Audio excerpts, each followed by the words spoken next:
Out of those sweeping new proposals on gun violence from President Obama, the reaction has been swift and fierce from the NRA and other gun rights supporters. Some state officials and at least one governor suggesting they won't enforce proposals even if they become law. ABC's John Carl has the story.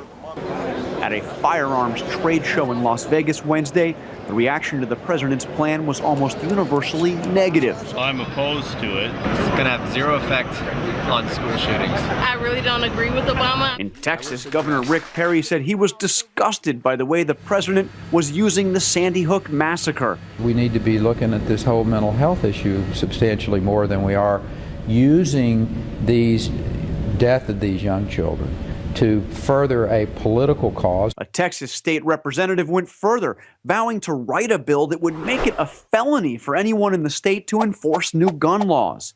In Mississippi, the governor had a similar idea, urging the legislature to prohibit the enforcement of any new federal laws Obama could get passed. I support the current laws.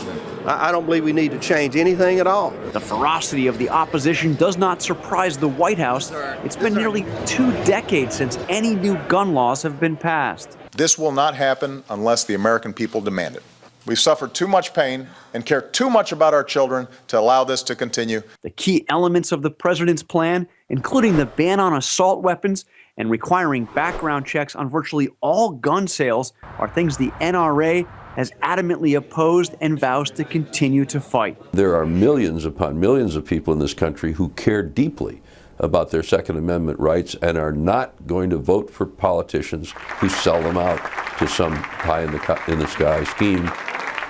In recent polls, a significant majority of the public supports each of the major elements of the president's plan. That's why the White House plans to launch an all-out public campaign to support it, tapping into that grassroots network that helped the president win re-election. George? And they are going to need everything they've got. Okay, John Carl, thanks.